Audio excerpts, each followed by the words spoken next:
Di Al-Quran istimewa, ada peruntukannya. Tapi ada salah satu ayat yang bisa memberikan inspirasi kepada kita, diterapkan di setiap kehidupan, termasuk ketika akan berinteraksi dengan Al-Quran. Doa ini tercantum di Quran surah ke-21 Al-Anbiya di ayat 87 sampai 88 pada kisah Nabi Yunus alaihissalam.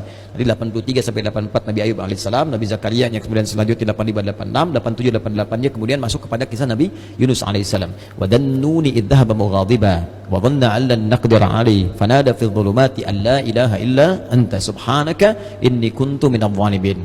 Nah, ini dawamkan doa ini. Termasuk kalau kita ingin berusaha berinteraksi dengan kebaikan. Kayak kita misalnya mau coba menghafal Quran, kayak kita mau coba membaca Quran dengan baik, atau kita coba misalnya mendapatkan kesuksesan dalam pekerjaan, atau kita mengatasi gangguan dalam kehidupan. Ini masuk semuanya. Kenapa? Karena dasar pertama, ini ada 3 bagian di doa ini yang penting kita garis bawahi. Pertama, la ilaha illa anta. Ya? Awas. 2, subhanak.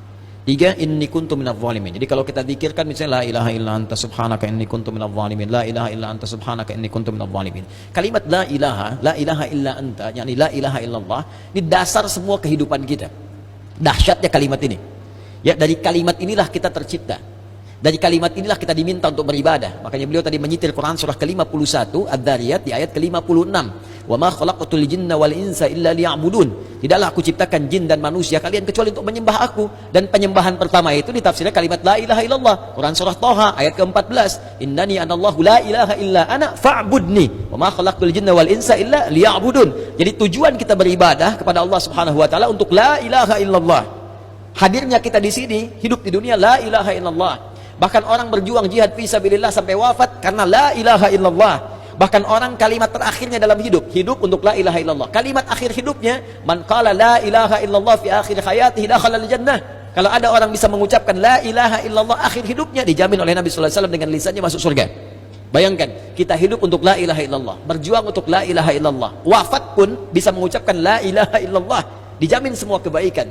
Jadi ketika kita berdoa menggunakan satu kalimat ini kepada Allah, seakan-akan kita mengatakan, ya Allah, bukankah dengan kalimat ini, bukankah dengan kata ini aku dihidupkan untuk beraktivitas, bukankah dengan kata ini aku diminta beribadah, bukankah dengan kata ini aku diminta untuk berjuang sampai wafat, maka dengan semua keistimewaan di kata ini, ya Allah, mohon kabulkan, aku ingin minta sesuatu.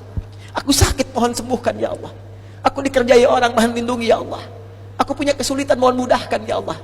Subhanak. Subhanak, kata subhanak itu menafikan semua yang tidak setara dengan sifat-sifat Allah.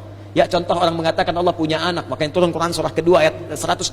Wa qalu takhadzallahu walada subhana. Tepikan semua yang tidak ada hubungan dengan Allah Subhanahu wa taala.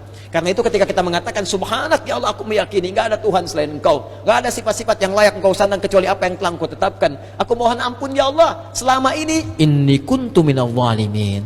Aku salah. Aku salah, ya Allah. Aku katakan Tuhan hanya Engkau, tapi aku kadang diperbudak dunia. Aku ikut sesembahan dunia. Aku akhirkan ketika Engkau minta, Engkau panggil sholat, aku mengikuti panggilan dunia. Aku katakan subhanak, Engkau yang maha suci, Engkau yang maha esa, Engkau yang maha agung, tapi aku mengagungkan yang lain. Aku salah, ya Allah. Inni kuntu minadh dhalimin. Aku salah. Nah, kalau kita dawamkan doa ini dalam kehidupan, la ilaha illa anta subhanaka inni kuntu minadh dhalimin, maka satu kalimat ini adalah kalimat yang sangat indah yang bisa mempercepat doa. Tahu dari mana ini semua? Jawaban ayatnya, lihat ayat selanjutnya, fastajabna. Istikhdami fa. Harfu 'athfin rabitun baina syai'aini bila hudud. Cepat.